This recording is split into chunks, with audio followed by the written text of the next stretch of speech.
Kureha and Koushou Shinogi are two of the most unique fighters in all of Baki.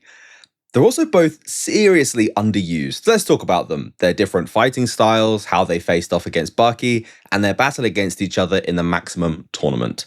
After you've liked and subscribed, of course. Let's talk about Koushou. Koushou Shinogi is the younger of the two and is first introduced to us in chapter 18 of grappler Baki. He's the first opponent that we see Baki face in the underground arena, but obviously this isn't Baki's first ever fight, as he's already known as the champion. Just mentioning Koushou Shinogi by name is enough to make Doppo Orochi of all people freeze up and have a "oh damn, really" moment. Koushou's specific form of karate is just straight up nasty. Known as the cord cutter, Koushou's technique revolves around using his blade-like fingers to dig into your nerves, blood vessels, tendons, and sever them. His specialty being digging into your neck, finding your optical nerves, and yanking them out, leaving you blind.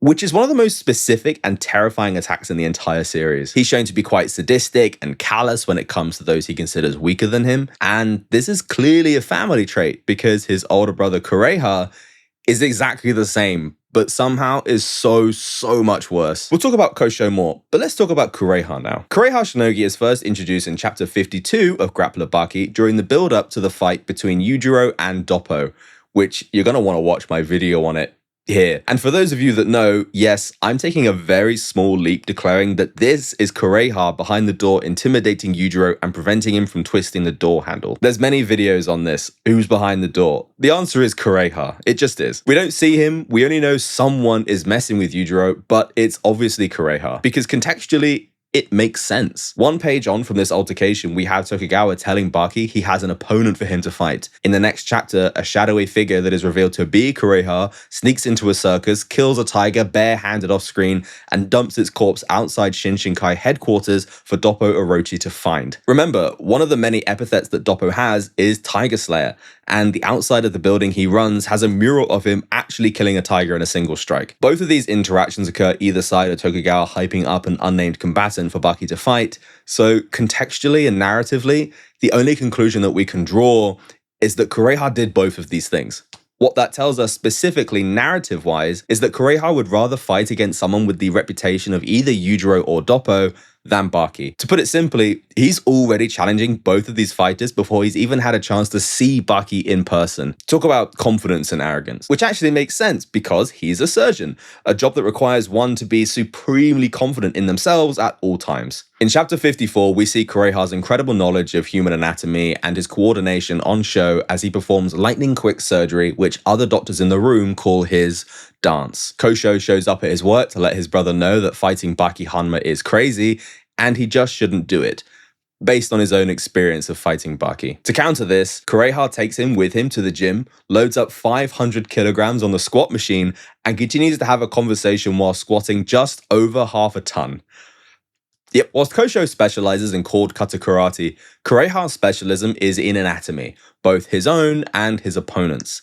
He claims to have crafted the perfect body, and is one of the people in the series you could claim to be superhuman. Back when that meant something. Everyone in Baki is superhuman now. So let's talk fights. For the sake of this video, I'd like to cover 3 of them. Baki versus Koushou, Baki versus Kureha, and Koushou versus Kureha. So let's get into it. As Koushou enters the ring ready to fight Baki, Tokugawa reminisces to Doppo about how he personally scouted the fighter during a trip to Spain. During the Pamplona running of the bull, he saw Koushou stand his ground against 6 bulls, killing one with his cord cutter technique in a single strike, much to the horror of those watching. When asked by Tokugawa why he killed it, Koushou responds that he wanted to fight a worthy opponent, which is something that more than qualifies him to take part in the underground arena. After this short flashback, Baki goads Koushou by seeming to mock karate, referencing the fact that he had read some books and fought some karate practitioners for a month in preparation. And whilst this is disrespectful, Baki has an air of honesty and purity about him, which suggests that he isn't really lying. A month was really all he needed to prepare for this. After a brief sizing up moment, Baki's youthful arrogance and careful planning lead him to initiating the fight with a high kick that Koushou blocks. He follows this up with a kick to Baki's head that doesn't appear to do much blunt damage,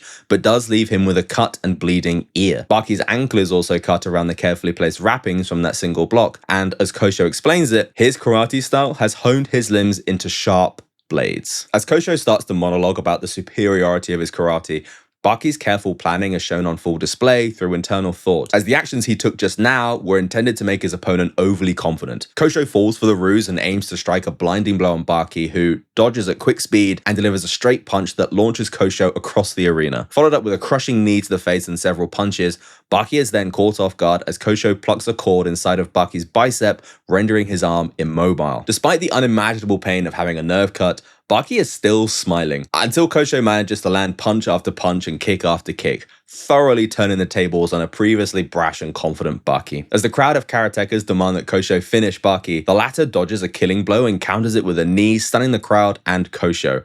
Baki then pushes his dangling nerves back into his bicep, grim, gaining an approving smile from both Doppo and Stridum, and informs Koushou that he can win this fight with only his left arm. After an exchange of kicks, Baki lives up to his title of grappler and locks his body against Koushou's arm, bringing him to the ground, albeit briefly. Both fighters regain their smiles as they face off again with mutual respect. And it's at this point where I can actually do some analysis. We get a flashback to Koushou's own childhood, and we learn that his devotion and commitment to spear hand training was fostered and encouraged by a master that stressed how the smaller the striking point, the more powerful an attack becomes. So, with years of brutal training, Koushou surpassed his master's own abilities, and as a final lesson, he delivered to him his own severed fingers before retiring. His final message to Koushou being never stop fighting. It was a cruel and effective way for Koushou's master to impart the lesson that effectively, without karate and his techniques, Koushou is worthless and therefore must devote the entirety of his life to fighting and proving himself. I know that the interpretation of this is supposed to be a passing of the torch moment, but I see it more as a form of passing on one's own curse. But I'm interested in hearing others' opinions on this, so let me know how you interpreted this moment. With renewed vigor, Koushou takes up a new stance and unleashes the full power of his fingers.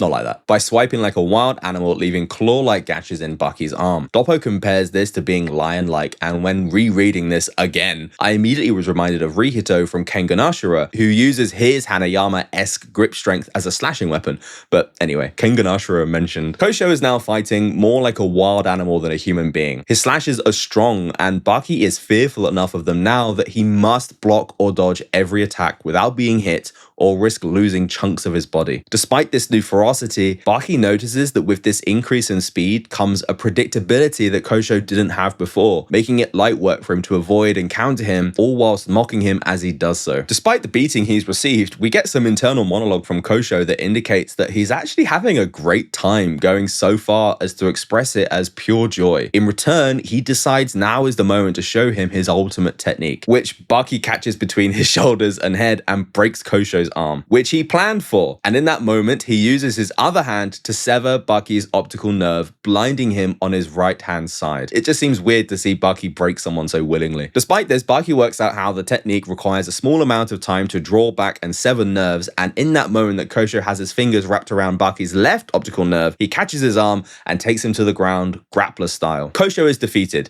but he won't submit. He'd rather die than accept defeat in this moment and encourages Baki to break his arm, even though he knows he would never be able to practice karate again with an injury like that. He declares that there's no point to karate if he can't beat Baki. Koushou threatens to end his own life there and then if he doesn't break it right now. Baki, with no choice, risks losing the end of the match by instead delivering a final knockout blow. Koushou, like his master before him, believes that his value is solely linked to his karate, and when faced with accepting death and defeat, he'd rather choose death, which is not unheard of in Baki, but this is an extreme case for sure. This is just a fight. It's not a tournament fight. There's nothing on the line here. It's just a scrap. And Koushou would rather die than admit defeat. With that flashback to Koushou's life and training, we get a vague understanding of his motivation to become strong. He was definitely encouraged by his master, and based on how he has developed his own karate style, you could definitely consider him to be a prodigy. The man can yank your nerves out and sever them in an instant. That's prodigy level. I mean, come on. However, we get more of an understanding of his true motivation for strength with the introduction of his older brother, Kureha. So let's talk about Kureha versus Baki. The context of this fight, like I said in my introduction, is as a main event after the battle between Yujiro Hanma, Baki's father, and Doppo Orochi, which again, you can watch my video on here, which is crazy. Imagine Yujiro versus Doppo not being the main event. I don't know how they managed to work that out. As a result of being further along in the story, the fight between Kureha and Baki has more setup to it and feels more substantial. Rather than this just being a fight between two people, this is framed in a way that gives it far more meaning. Like I said previously, in an intimidation attempt towards Yujiro and Doppo, Kureha targeted them both with the door shenanigans and dead tiger on the doorstep. Clearly more interested in fighting either of those two, Kureha really doesn't care for this fight with Baki and does nothing special in anticipation for it. When confronted by his brother Koushou, still injured from his own fight with Baki, Kureha claims that he's not in this to avenge his brother, which is kind of sad, and you can see the disappointment on his brother's face. This moment comes across as callous, but as an older brother, I believe that Kureha chose to use this moment as a learning opportunity. Basically, if you want revenge, get it yourself. Don't rely on someone else to do it for you. Moving forward now to the day of the fight, and Doppo Orochi has just been killed in the ring by Yujiro Hanma. Spoilers. And Baki is shaken by the entire ordeal. He's not in the right mental space to fight anyone at this point, and the people around him know it, including Kureha, who so happens to be walking in at that moment on the way to see his newly dead patient. He reaches Doppo's lifeless body, gives a quick lesson in anatomy, and proceeds to massage Doppo's heart through his skin until he's revived and breathing on his own. Kureha just brought a man back from the dead, and as he says to Baki, this was a lesson in revival, and the next lesson he has is about destruction. Baki, now even more shaken, concedes defeat in his mind before he's even entered the ring. His body is as cold as ice, and he's thoroughly unprepared and overwhelmed with the upcoming bout. Kureha's mind games have worked, and now he's set to beat an unprepared Baki. He tells Koushou that he's ready to defeat martial artists as a concept and prove that they're nothing compared to doctors, which is of course upsetting for a practitioner of martial arts like Koushou to hear. His brother doesn't respect him, if that's not really obvious. Final thing before the fight begins, Baki, in a state of despair, is approached by various people sporting all sorts of injuries and amputations. As it turns out, there's an incredibly dark and twisted reason as to why Kureha is an expert in human anatomy. He has, for years, experimented on himself and more horrendously on his patients, under the guise of providing medical treatment, which, if you know your history, is a sad reflection on how many discoveries in medicine have been made over the years. Kureha has gone so far to have doctored the records to make everything look legitimate whilst leaving many people in agony. Remember when I said Kureha was more sadistic than his brother? This is what I meant. Upon hearing this and being given a motivational speech, Baki becomes enraged. From ice cold in fear to burning with anger, Baki is instantly transformed, and Kureha Shinogi has no idea what he's about to face. Speaking of Shinogi, he's warming up the crowd and showing off his perfect body. He inflates a hot water bottle to bursting with his breath and rips a car tire into shreds. Pretty impressive. Yeah, fair enough. Immediately after this, a calm and almost too collected Baki enters the ring. Intent on fooling Kureha into believing that he's still afraid, he says nothing until Motobe looks to reprimand him for being unprepared. Upon touching Baki, Motobe discovers that he is indeed seething in heat, and upon the starting drum being hit, Baki crosses the space between him and Kureha in an instant and lands a punch strong enough to slam his opponent to the floor before picking it up by the hair, landing another blow, a headbutt, and a throw. A stunned Kureha looks up to see Baki claim that he's gonna pay for what he's done. Now, Baki is a person that really needs no motivation to fight, other than the motivation he already has to eventually defeat his father. Every fight he takes part in is for him, and he, importantly, takes joy in fighting strong people. But there's no joy this time. Baki has gone from a carefree, talented fighter to an avenging agent, fighting for the sake of others. He's taken care in his previous fights not to completely break his opponents like Koushou and Toba, even expressing regret that he might have taken things too far in those matches. Not with Kureha though. The savagery in his unrelenting attacks on a man who's already down on the ground do more than just suggest that Baki is looking to completely destroy this man, just like how Kureha destroyed the countless people he experimented on. The crowd in general are cheering at watching a fight, but Motobe, who's close to the action in the crowd, is more shocked than anything at what he's seeing. Baki is strong, and soon to be the strongest, but what makes him strong isn't his love of hurting people. He's not his father, the actual strongest being on the planet, but as he lands more hits, you can clearly see the influence of his father, even just in his facial expressions. Baki turns to the crowd to celebrate and looks to those who inspired him to take revenge for them. But there's no smile on Baki's face. He's still too enraged for that. Likewise, on Koushou's face, you can see shock, but you can't see a look of defeat even as his brother lays face down on the floor. Kureha has figured out what's going on. He knows now that Baki has been encouraged by the patients whose lives he ruined, and he laughs. He espouses that he is grateful to those he experimented on for furthering his and the medical world's understanding of medicine, and he says that their lives were worthless before, but now they have become significant. Essentially, he has no regrets. As they look on, horrified, Baki maintains his cool demeanor and vows to show him true pain before charging in again. This time, however, Kureha is ready. Baki feels the full force of an uppercut punch that launches him clear off the ground and into the air, landing him some distance away. Based on this punch, the quick footwork, the durability, and the fact that Kureha is manhandling Baki, this would appear to almost all spectators and the reader that this fight is going to be close, but it's nowhere near. After all his attacks and all the ragdolling Baki was going through, Yujiro observes that Baki is in absolutely no danger at all, and in fact isn't even taking the fight seriously. Baki even stops the fight to let Kureha know that none of his attacks have had any effect whatsoever. And here is where Kureha fails to grasp what his younger brother Koushou always knew. Muscles can't beat technique.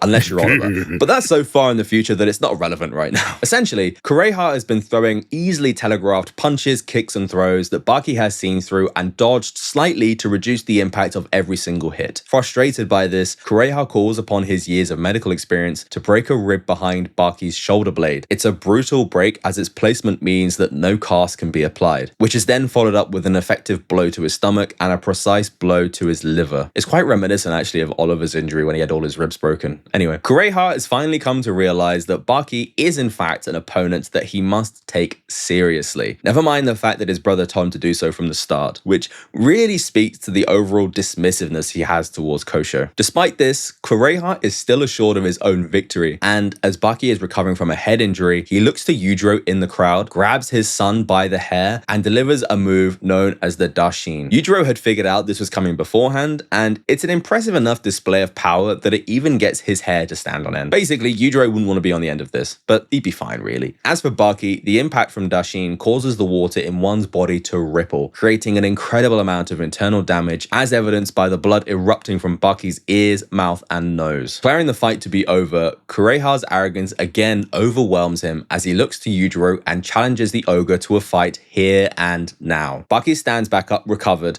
and tells his father to stay out of his fight, promising that when he's done here, he's next. Yujiro, actually impressed by Baki for once, ominously tells Kureha that he's about to lose to a single blow. Baki agrees and warns Kureha that the next punch with his left hand will end this fight and that this move was initially meant for Yujiro. As Kureha tenses up and commits to a guard that fully protects his face and head, Koushou realizes in that instant what Baki intends to unleash. Baki lands his final punch. Kureha's perfect body crumbles. No amount of weightlifting or studying could prepare him for a punch honed from years of training and combat, delivered straight to the stomach. Kureha vomits blood, drenching Baki from the shoulders up and collapses unconscious. There's a whole lot to say about this punch, about locking joints at the point of impact, and I'm not really a karate person, so I'm not able to speak on this, but the description of it is pretty brutal. Kureha's victims have been given justice, but in the short moment it takes for Kureha to hit the floor, Baki has already crossed the arena to deliver some justice for himself. He challenges Yujiro as promised, but like a naughty child, his father puts him in place with a single hit and leaves.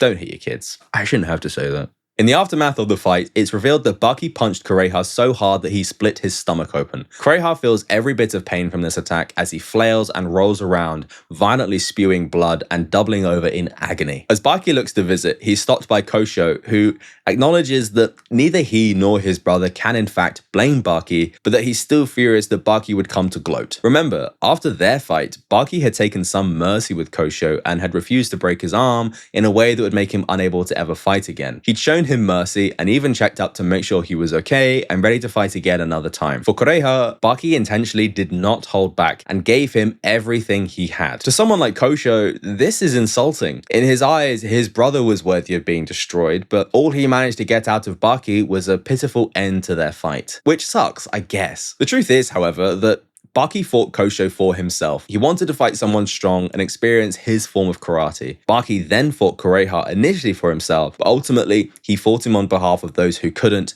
and it's those people he's bringing to see Kureha writhe in agony. Kureha continues to demean himself by rolling around in pain in front of those whose lives he's forever altered. But there's no joy, no catharsis. An onlooker tells Baki that He's had enough, to which Baki callously reminds him that this is what he wanted. When the arena doctor asks for anyone with Kureha's blood type to donate, Yasuko, one of the victims, volunteers to help. This action, more than Baki's beatdown, forever changes Kureha's outlook on life and the lives of his patients. A single act of mercy from someone whose life he destroyed was enough for Kureha to become not just a renowned doctor and surgeon, but also a compassionate one. It's a full 180 change in personality, and Kureha will go on to become the doctor of choice for many fighters, such as Baki, Jack, and others. It's not until chapter 221 of Grappler Baki that we get to see these two brothers face off during the maximum tournament. Before the fight can begin, as Kureha is doing his normal, incredibly intense warm-up, Koushou approaches him and asks that he pull out of the fight. His reasoning for this is that in all his training, he's always been prepared to fight anyone that is except his older brother. He openly acknowledges his own mental block when it comes to facing off against Kureha and doesn't appear confident that he can win. In response, as a way to rile up his younger brother, Kureha compares the two of them fighting to the fight between a toddler and his parent. Kureha is so far ahead of his brother in ability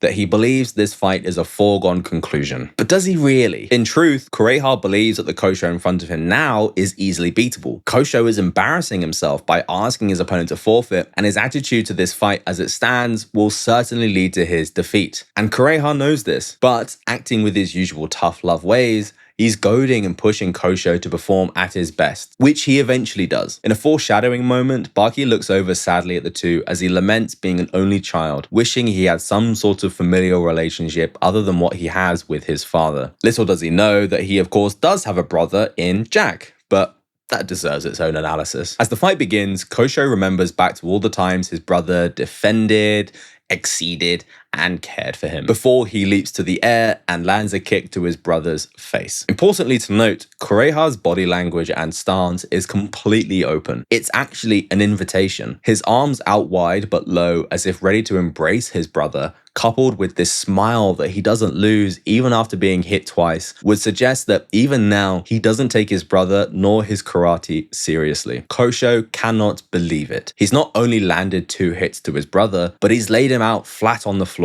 The real shock for Koushou, however, is more to do with the fact that he found the courage to hit his brother rather than the fact that he landed the hit. He had struggled up to this point to even try to imagine fighting his brother, and here he is, doing it right now. Sadly, despite the symbolic nature of this attack, it proved to have little to no effect on the older brother. And to rub salt in the wound, Kureha reveals that after that attack, he was correct in his judgment in asking Tokugawa to pair the two off in this fight. Kureha tells Koushou that having seen the monsters in this tournament, he panicked over the safety of his brother and managed to ensure that the two of them would fight first. He frames this in a rather narcissistic way by saying something along the lines of, "Only I'm allowed to hurt you." But we can decipher and see it as more as a form of protection. Kureha trusts in his ability to defeat his brother and knock him out of the tournament before he has to fight someone who won't hold back and will seriously injure or even kill him. That's brotherly love? As Baki puts it, maybe he doesn't want to admit that his younger sibling has matured, which is completely correct. Kureha is in this fight to protect his younger brother by beating the shit out of him before someone else can. Not only is he protecting him in this way like he has throughout their lives, but he's also protecting his own standing as the stronger and elder brother.